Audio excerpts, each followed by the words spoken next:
여러분이 지금 반드시 하셔야 될 게 있습니다. 구독, 좋아요, 도전 골든벨까지 해주실 거죠?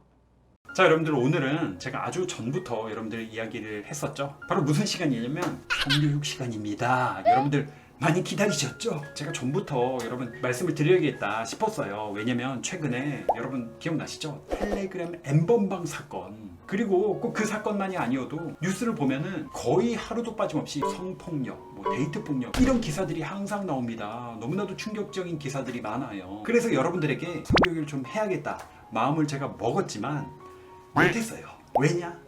저도 모르거든요. 여러분, 저도 사실은 우리나라 교육에서 이 성교육은 사실 거의 형식적인 경우가 너무나도 많았습니다. 뭐 성교육까지 이걸 해야 되냐, 그냥 이거 나 부끄럽다, 이런 어떤 느낌이 여전히 존재하고 있죠. 하지만 이 성교육이 제대로 되어 있지 않으면 자꾸 이상한 영상에서 막 이상한 거 배우고 막 이상한 생각 막 해가지고 그러다 보면 또 여러분들 진짜 사고를 칠 수도 있거든요. 그리고 이 성이라는 것이 인간이 인생을 살면서 사실 빼놓을 수 없는 부분입니다. 그게 내가 사랑하는 사람과 뭔가를 나누는 게 됐건, 아니면은 혼자서 뭔가 자기 위안으로 뭐 하는 게 됐건, 인생을 살면서 어떤 행복과도 연결되어 있는 그런 부분이기 때문에 중요하죠. 그래서 여러분들에게 저는 뭐 그 성교육 지식이 부족하지만 책을 통해서 전해드리려고 준비를 좀 해봤어요. 제가 참 지금 이 나이 먹고 성교육 책을 이렇게 열심히 읽는다는 것도 어떻게 보면 좀 웃긴 일이지만 다 여러분들을 위해서입니다. 그 중에서 여러분들 가장 많이 저에게 상담을 요청하기도 했고, 지금 문제가 뭐냐면요. 뭡니까 여러분? 전문 용어로 말씀드리면 포르노그래피, 흔히 여러분들이 말하는 그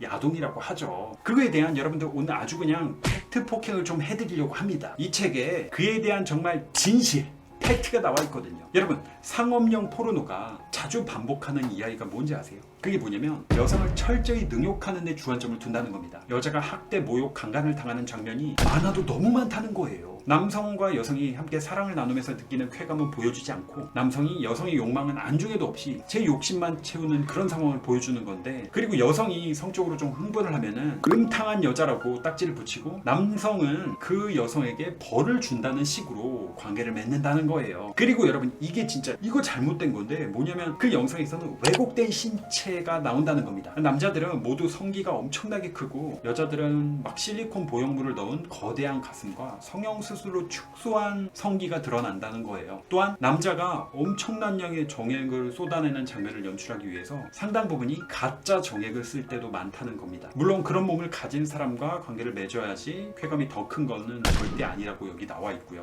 그리고 이게 진짜 문제인데, 여러분, 이게 문제라고요. 그런 야한 동영상을 보면은 피임 도구를 쓰지 않는다는 거예요. 피임 도구. 수많은 포르노 스타들이 이게 진짜, 이게 여러분, 이거 너무 충격적인 이야기네요.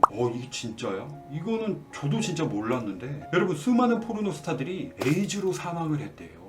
와, 정말? 포르노 제작자들은 콘돔 없이 하는 그 성관계 영상이 더 잘 팔린다는 이유로 배우들의 건강을 위험에 노출시키고 있다고 합니다. 야, 이거 충격적이다. 이런 영상을 여러분들이 막 심취해서 보고 그러면은 영향을 안 받을 수가 없거든요. 자, 또한 포르노는 장면들을 잘라내거나 붙일 수 있는 이 편집 과정을 거치기 때문에 현실과 이중으로 괴리되어 있다는 거예요. 포르노의 상당수는 전이 과정을 보여주지 않죠. 현실에서는 준비되지 않은 상황에서 질이나 항문에 삽입을 당하면 대단히 아픈데, 포르노에서는 아무렇지도 않은 것처럼 보이죠. 그 영상에서 남성이 콘돔을 바꿔 끼거나 성기를 씻는 과정도 없이 질 삽입과 항문 삽입을 연달아 시도를 하기도 하는데, 현실에서 이랬다가는 여성이 요도염이나 기타 염증을 앓을 위험이 있습니다. 그리고 나오는 이 팩트 폭행, 이게 뭐냐면 포르노그래피는 성관계 맺는 법을 알려주지 않는다는 거예요. 여러분, 사실 대한민국 사람 상당히 많은 수가 어떻게 보면은 이런 포르노그래피로 성관계를 맺는 방법을 그걸로 배우고 있어요. 성교육이 워낙 이제 좀 부족하니까. 게다가 그 영상 속에서는 비슷비슷한 행위가 반복되기 때문에 성 경험이 없는 젊은 사람들은 실제 성관계도 저렇게 해야 된다고 착각을 하게 된다는 거예요. 원래 저런 식으로 하는 게 아니라면 그렇게 많은 포르노 배우들이 그런 행위를 보여줄 리가 없다고 생각을 하게 되니까. 지금 여러분, 이 책의 저자분이요, 성교육 전문가시기도 한데 어느 나라 분이시냐면요, 스웨덴. 주로 북유럽 이쪽이 성교육이 상당히 개방되어 있어요. 그리고 이 책 자체가 최우수 청소년 상을 이제 받은 책이다 보니까 사실 제가 지금 드리는 말씀이 여러분 민망하다 뭐 이런 이야기까지 듣는 게 사실 좀 부끄럽다 이렇게 생각하실 수도 있는데요. 여러분 저는 철저히 검증된 내용을 여러분께 알려드리고 있다는 거 저도 좀 살짝 민망하긴 하지만 다 여러분들에게 좀 도움이 되고 싶어서 여튼 이분이 성교육 전문가시면서 이제 상담도 하시니까 상담 사례를 좀 말씀해 주세요. 근데 어떤 여학생이 자기를 찾아와서 상담한 내용이 뭐냐면요. 둘이 처음 같이 관계를 갖는데 걔가 이 포르노그래피를 너무 많이 본 것 같다는 생각이 들었다는 거예요. 자기가 그 영상에서 봤던 체위를 그대로 다 따라하려는 것 같았다. 참다 못해서 결국 한마디 했답니다. 이건 네가 무엇을 할 수 있는지 보여주는 쇼가 아니라고요. 둘이서 해야 되는 건데 걔는 자기에게만 집중하더라고요. 이런 이야기인 건데 이게 그쵸 이 포르노그래피를 너무 보다 보면은 거기에 빠져서 그냥 자기 혼자 생쇼를 하고 있다 이 소리네요. 실제 그 영상에 나오는 남자 배우는 촬영 직전에 발기가 잘 되는 그런 약을 한 움큼 먹었을지도 모르고 황홀한 듯 정신없이 신음하는 여자 배우는 사실 속으로는 빨리 지금 촬영 끝내고 집에 가서 치킨이나 먹어야겠다 이런 생각을 할 수도 있다는 겁니다. 자 그리고 또 다른 상담 사례는요. 이 남학생인데 가끔 다운로드 받아서 컴퓨터로 보는데 처음은 좋았대요. 하지만 그쵸 현타가 올 때도 많았다고 합니다. 뭔가 밑바닥까지 떨어진 기분이 들고 나 자신이 싫어지기 시작했대요. 그런 영상 속에서 남자들이 여성들에게 하는 짓을 보면 평소 내 가치관과 하나도 맞지 않아서 구역질이 날 정도였다는 겁니다. 여러분이 현실과 환상을 혼동해서는 절대 안 된다는 거예요. 포르노는 연출된 것이고 배우들은 연기를 하고 있다는 사실을 절대 잊지 마시라는 거예요. 이게 또 문제가 뭐냐면 극단적인 흥분의 세계로 빠져들 수가 있는데 또 이 포르노그래피 종류가 많아도 너무 많다는 거죠. 또한 일단 한번 봤던 거는 더 이상 자극적으로 다가오지가 않고요. 그래서 더 새로운 자극이 없을까? 더 자극적인 거, 더 자극적인 거 이렇게 찾게 되는 겁니다. 처음에는 여친과의 뜨거운 밤을 보다가 30분 후에는 자기도 모르게 이게 뭡니까? 이런 것도 있나요? 네. 일곱 난쟁이를 상대한 백설공주를 보고 있게 된다는 거죠. 그러다 문득 정신이 듭니다. 내가 왜 이걸 보고 있지? 굉장히 허탈하고 어떤 사람은 자기 자신에게 화가 나고 또 어떤 사람은 아 내가 중독됐나 이렇게 걱정을 하기도 한대요. 자 그래서 이 책에서 나름 대안을 제시해 주세요.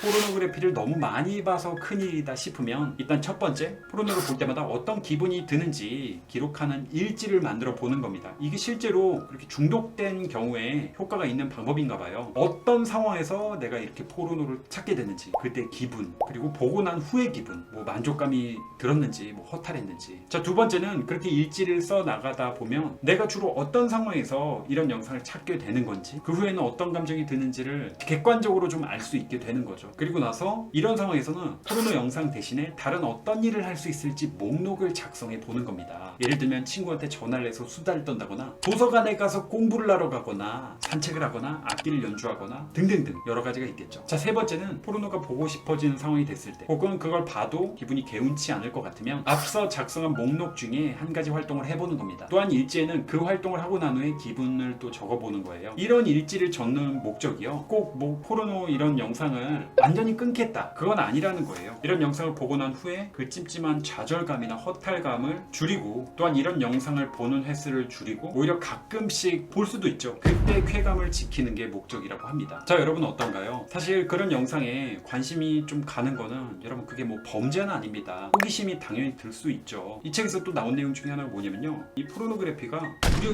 2000년 전에도 그때 동영상이 없었으니까 성행위를 하고 있는 사람들을 그림으로 묘사를 했대요. 그러니까 인간은 이런 컨텐츠에 늘 관심이 있었다는 거죠. 하지만 여러분들이 어느 정도 절제를 하면서 또 여러분들의 성은 중요하니까요. 소중하니까요. 자 제가 이 전문가님을 통해서 여러분 성교육 책을 통해서 여러분들에게 이런 좀 조언을 해드렸는데요. 영상 보시고 아 이게 좀 괜찮은 내용이었다 싶으면은 뭐 제가 또 한번 필요한 내용을 가지고 업로드를 해보고요. 이거 뭐 아니다. 성태형이 왜 저런 성교육을 하고 자빠지고 있냐라고 한다면 그때 더더욱 올려야 되나? 왜냐면 제가 진짜 이 방송을 하면서도 실시간 소통을 하면서도 우리나라 학생들이 학생뿐만이 아니죠. 성인이 된 이후에서도 이게 너무나도 부족하다는 거를 항상 느끼고 있어요. 어쨌든 여러분들 이런 내용을 보시더라도 너무 부끄러워하진 마시고요. 나만 부끄럽나? 여러분들이 올바른 성교육을 받고 성지식을 가지고 행복한 삶을 사셨으면 좋겠습니다.